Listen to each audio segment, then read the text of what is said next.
Arestado isang lalaki dahil sa pagnanakaw umano ng motorsiklo sa Antipolo City. Nahuli ang suspect ng tangkaing ibenta ang motor online. Paliwanag naman niya, hiniram lang niya ang motor at ibabalik din niya.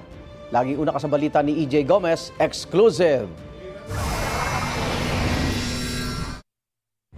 Kita sa CCTV ang isang lalaking nakasuot ng sombrero at face mask na nakasakay sa motorsiklo.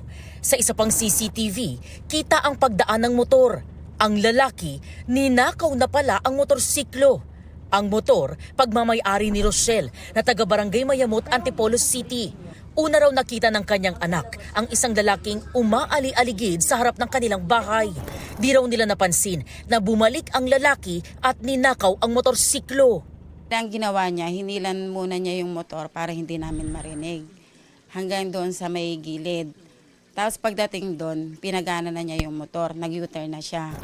Tapos pagdating dito sa may malapit sa amin, hininto niya ulit. Dito sa may gilid, dito niya ulit pinaandar. Nung nung anak ko na narinig niya yung tunog ng motor, bigla siyang gumanon, umikot ng pagganito. Hindi na niya nahabol yung suspect.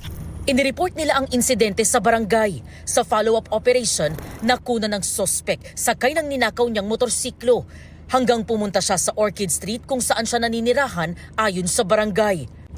Ang motorsiklo ibinibenta na raw ng suspect online. Nagkataon din, ang nakuha ng motor ay nag-check sa online na ito'y nakita niya yung motor niya ibinibenta na ng suspect. Gumanap na buyer, yung may-ari.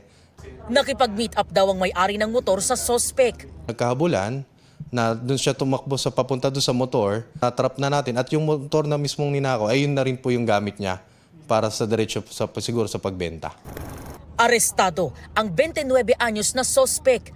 Na-recover ng mga tauhan ng Antipolo Police ang ninakaw na motorsiklo na ayon sa biktima, pinalitan pa raw ng plaka ng suspect.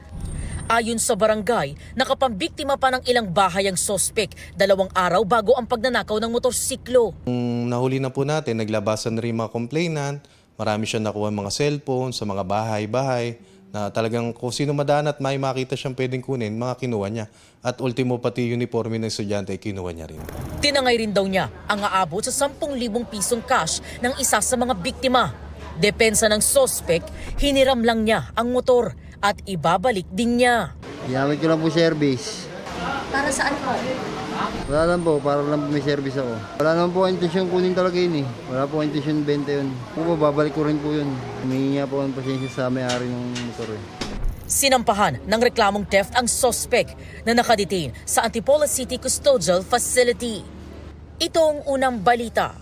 EJ Gomez para sa GMA Integrated News. Igan, mauna ka sa mga balita, mag-subscribe na sa GMA Integrated News sa YouTube para sa iba't ibang ulat sa ating bansa.